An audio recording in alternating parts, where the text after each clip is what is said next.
A graça e a paz do Senhor Jesus para todos vocês, meus amados. Tudo bem com vocês? Hoje, queridos, é terça-feira e, como de costume, a Igreja Batista do Horto se reúne nos lares, aqueles lares que pedem para estar realizando cultos, né? E vamos até lá e juntos cultuamos ao Senhor. Estamos impedidos de dar continuidade a isso por conta dessa pandemia. E é muito importante que você dê atenção a isso.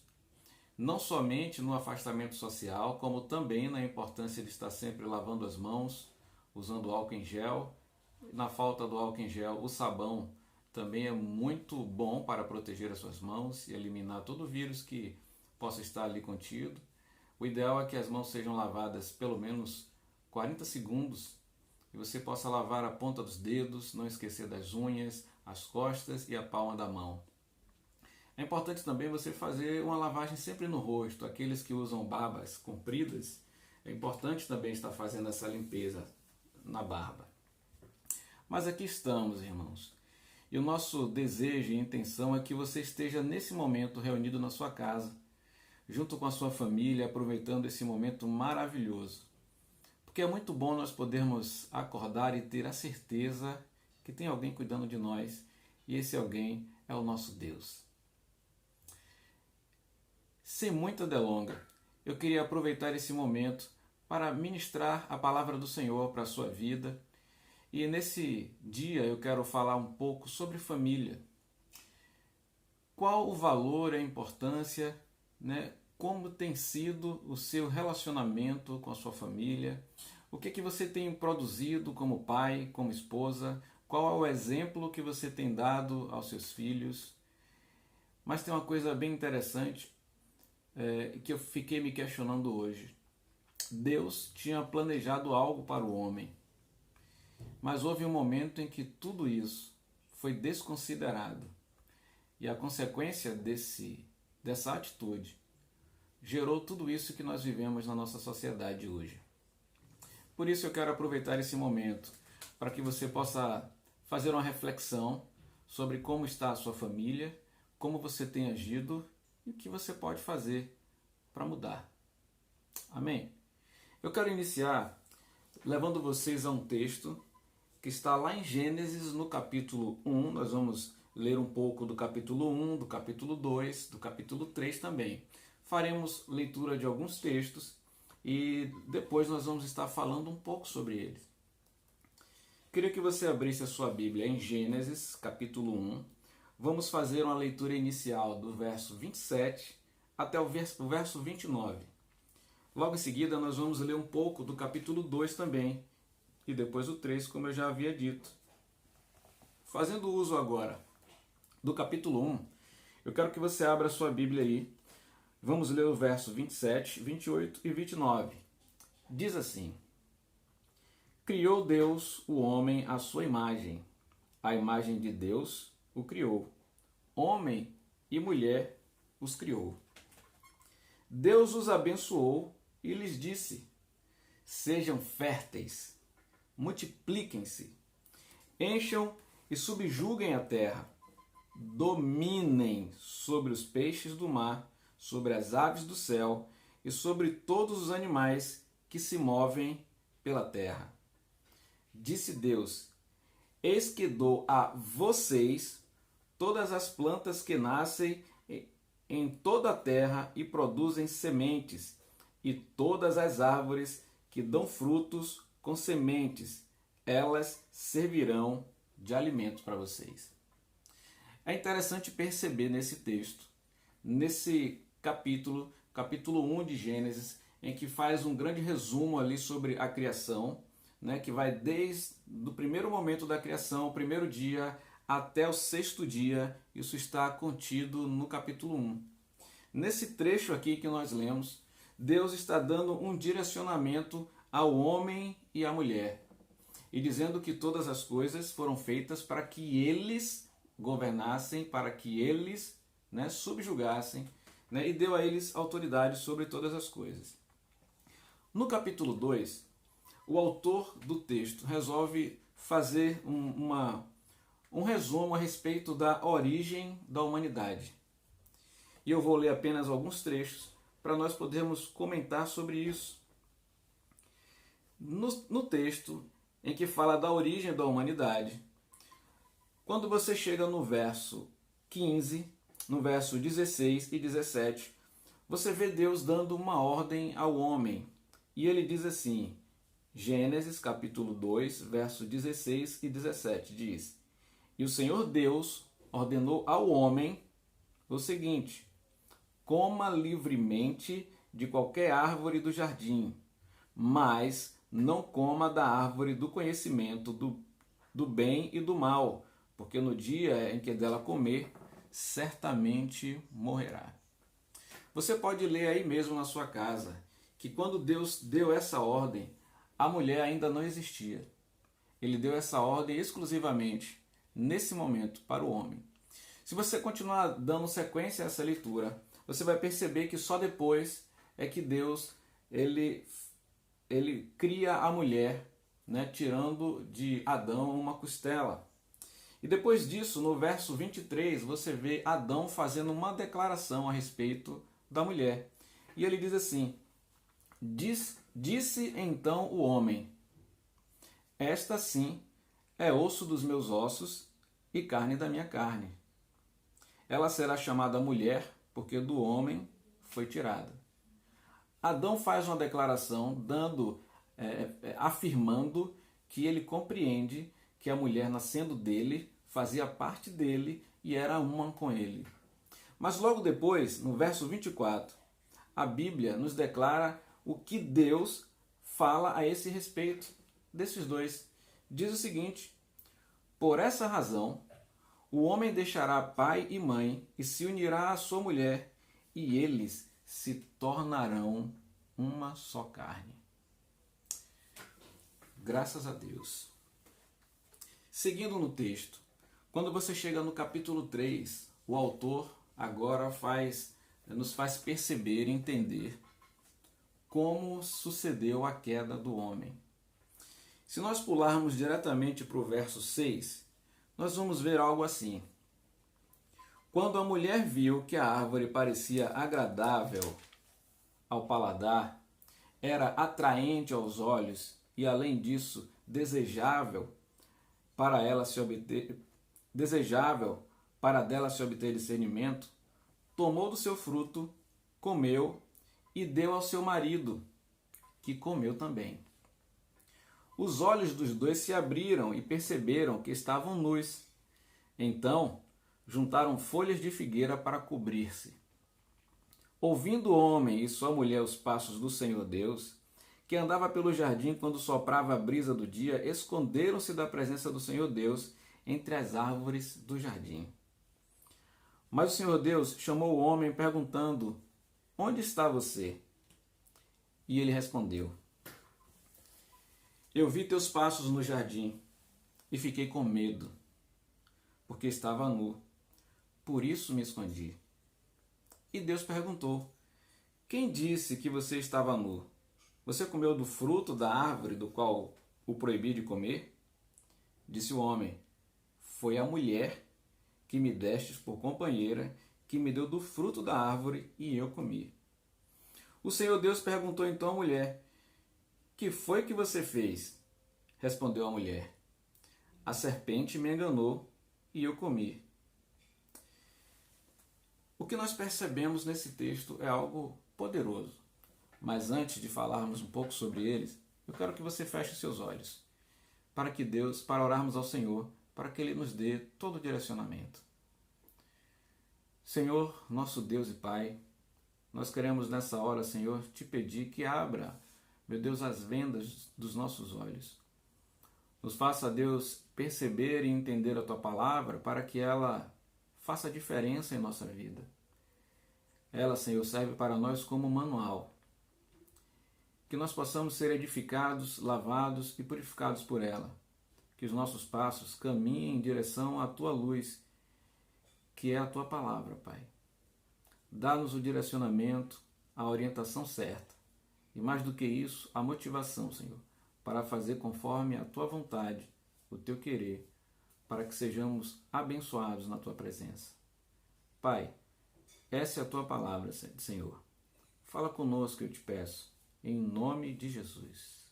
Louvado seja Deus. Queridos, como nós podemos perceber aqui,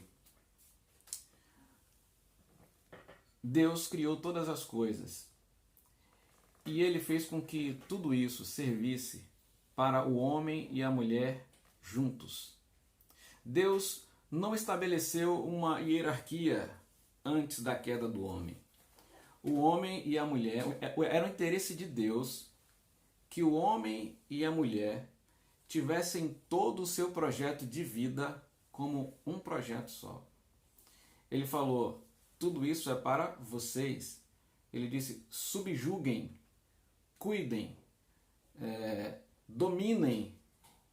A intenção de Deus, o interesse de Deus é que nós vivêssemos uma comunhão, uma unidade, que tivéssemos cumplicidade em todo o tempo com os nossos cônjuges. Quando Deus criou e projetou o ser humano, o objetivo dele não era simplesmente que o homem usasse a mulher para procriar. Também não era que o homem tirasse proveito de situações assim e a mulher, por sua vez, também tivesse um plano de vida independente do homem. Era o objetivo de Deus que todos caminhassem com o mesmo projeto, o mesmo propósito, com cumplicidade, comunhão e unidade em família. Mas também tem algo muito interessante que nós podemos perceber aqui.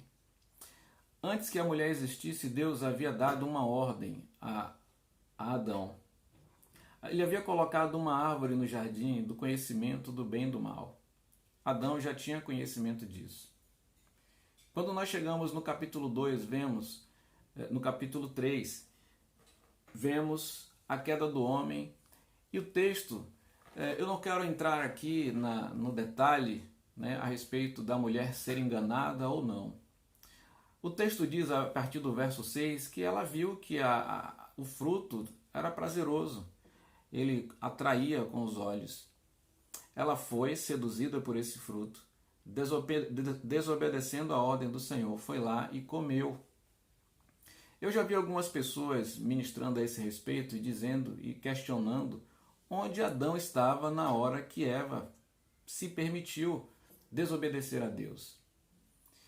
Eu já vi pessoas dizendo que ela, por ser a parte mais fraca, se deixou levar pelos enganos da serpente, ou porque ela ficou ouvindo a voz da tentação da serpente, ela desejou no seu coração ser igual a Deus, etc, etc. Já vi diversas ministrações a esse respeito. Mas tem uma coisa que me chamou muito a atenção, é que em momento nenhum a Bíblia diz que Adão estava longe. Em momento nenhum diz que ela saiu e se ausentou e quando estava só e por ser mais fraca. A Bíblia não nos diz isso, diz apenas que Eva comeu e deu ao seu marido. Não deu uma pausa e não disse quando ela encontrou o marido. Não, ela comeu e compartilhou com ele. O que me leva a entender é que ele estava presente, ele estava próximo com ela, ele junto com ela participou desse momento de desobediência.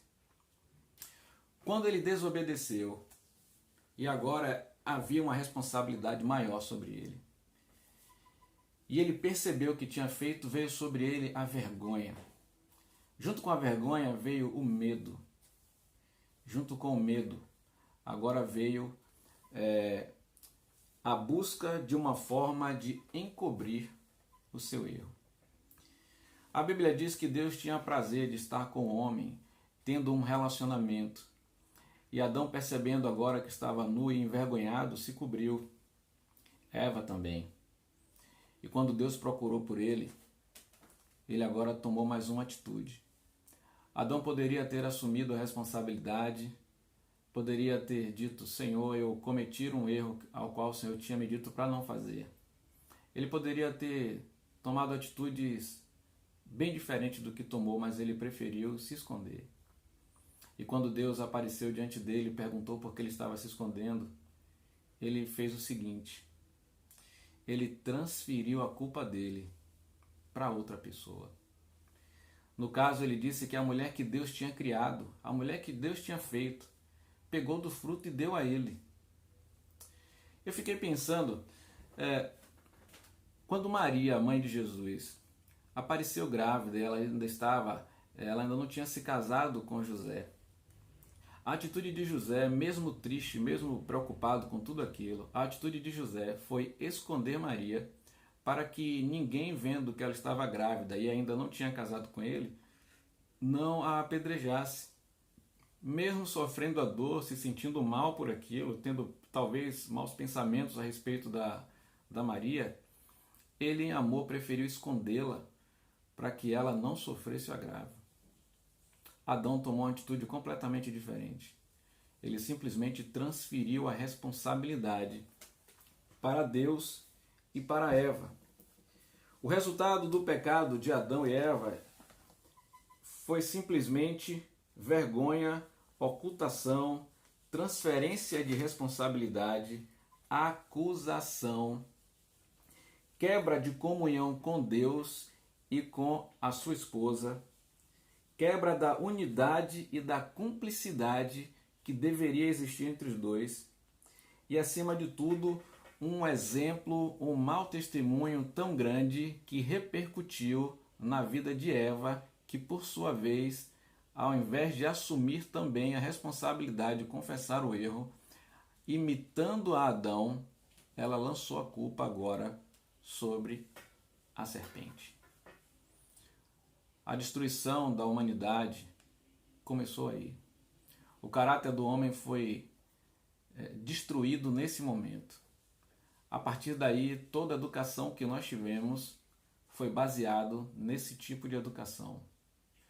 Uma educação de independência, de egoísmo, de primeiro eu, depois você. Uma educação que nos faz fugir das responsabilidades, que nos faz estar o tempo todo arranjando culpado para o mal que nós causamos e fazemos. E é muito triste perceber que essa mesma atitude de Adão e de Eva, ela está completamente inserida nos lares, nas famílias.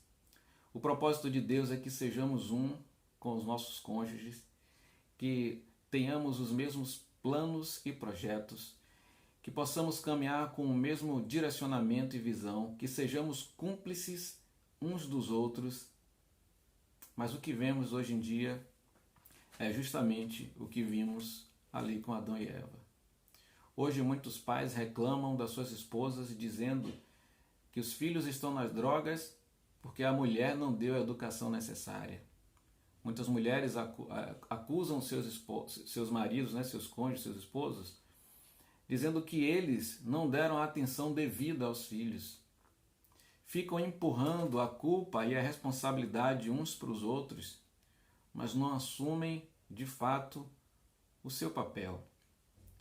Por conta de toda essa queda, nós começamos a desenvolver uma realidade completamente machista a respeito do relacionamento homem-mulher. Hoje, nós agora vemos a discussão feminista. O objetivo ainda não é sermos um e termos o mesmo projeto. O objetivo é lutar contra a opressão, lutar contra a perseguição, ter direitos iguais e assim sucessivamente. Bom, pelo menos é o discurso de ter direitos iguais, mas a gente percebe, na verdade, que nós não... Um vive querendo viver... Um vive em busca de não estar se sujeitando ou se submetendo ao outro. E isso gera uma guerra. Meus queridos, meus amados irmãos, eu quero que vocês aproveitem esse momento que vocês estão mais tempo em casa e comecem a analisar qual é a atitude, a ação que você tem feito, para tornar a sua família um local de unidade. Analise a sua própria vida e veja como que você tem agido no seu lar. Qual é o exemplo que você tem dado para os seus filhos? que são os nossos imitadores imediatos. Muitos homens e também mulheres têm cometido seus erros, suas falhas, que são coisas comuns e naturais, mas não têm caráter nem personalidade adequado para confessar e tomar uma nova atitude. Preferem esconder o erro do seu esposo ou da sua esposa e, quando são descobertos, transferem as culpas uns para os outros e a vida é um conflito eterno. Não foi para isso que Deus nos criou. Não foi para esse propósito que Deus nos estabeleceu. Não foi para vivermos cada uma a nossa própria vida em casal. Até ridículo isso, né? Nós nos unimos, resolvemos abrir mão da nossa própria vida para ter uma vida em conjunto e quando casamos, muitas vezes queremos, não, essa é a minha responsabilidade, essa é a sua. Não, é um projeto só, é uma só carne. O objetivo agora, e eu peço que vocês façam, é que mudem de atitude, porque ainda há tempo de voltarmos ao plano de Deus. Conversem mais, se relacionem mais, dialogando, sonhem juntos, planejem esse sonho juntos. Imaginem como vocês querem viver a vida de vocês juntos.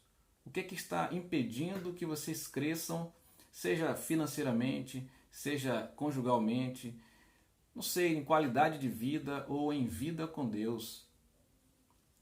Parem de viver individualmente, de colocar a responsabilidade pelo que você é hoje, a culpa de o que você tem sido hoje, a sua frustração. Pare de colocar essa responsabilidade no outro. É hora de você parar tudo, sentar com seu esposo, com sua esposa e planejar uma nova vida. É possível ser feliz.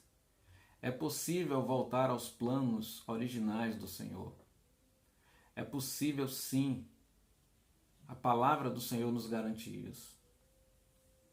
O objetivo de Deus é que nós possamos voltar ao princípio, que possamos ter uma vida e um relacionamento de forma tal que a presença dele seja manifesta no nosso meio.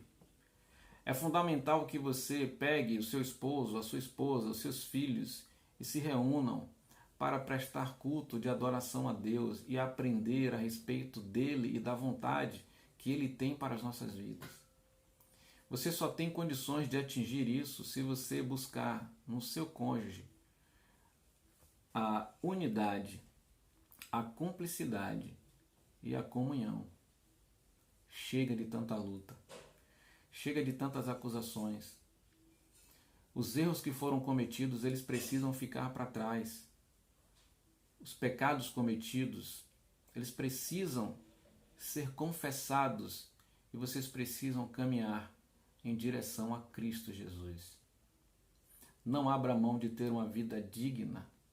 Não deixe que os seus filhos continuem dando sequência a um caráter pervertido e contaminado que muitas vezes você tem vivido.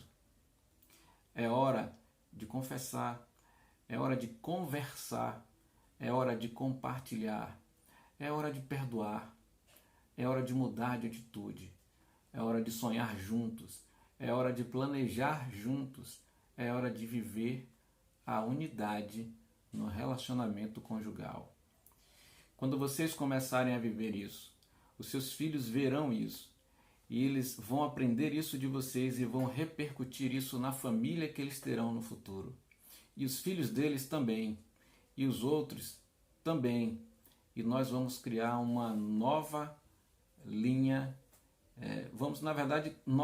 nós vamos voltar ao princípio de termos famílias completamente unidas, que vivem em comunhão uns com os outros e com o Senhor. O meu desejo é que Deus ministre isso no coração de cada família. O meu desejo é que você possa analisar nas minhas palavras o que ainda está além. Que você seja impactado por isso. Olhe para a sua própria vida agora. Veja se é essa a vida que você queria ter. Veja o que você pode fazer para mudar esse quadro na sua casa. Para de lamentar que você só não evoluiu porque a sua esposa te atrapalhou ou porque o seu esposo te atrapalhou. Não. Para de culpar uns aos outros. É hora, no nome de Jesus, de se tornarem um verdadeiramente e seguir para a glória do Senhor e para a alegria de vocês, em o nome de Jesus. Que Deus aplique isso em cada coração. Que Deus seja louvado na vida de cada um de vocês, em o nome do Senhor Jesus. Pai, eu te peço, em o nome de Jesus, que abençoe cada família, Senhor, que está nos escutando esta hora. Eu te peço em nome de Jesus que a tua glória e que o teu Espírito, que convence o homem de todo o pecado, da justiça e do juízo, fale aos corações e traga, Senhor, mudança de vida. Pai, nos ensina a andar conforme a tua vontade. Nos ensina a caminhar conforme o teu querer, Senhor. Para que haja em nós um espírito reto, para que haja em nós, meu Deus, sabedoria, discernimento e crescimento na tua presença, Pai. Abençoa, Senhor, os lares nessa hora. Toma nas tuas mãos cada um daqueles que estão nos ouvindo agora. E fale, Senhor. Fale aos corações para que haja mudança. Em o nome de Jesus. Que Deus, na sua infinita misericórdia, abençoe a cada um de vocês. Amém e amém.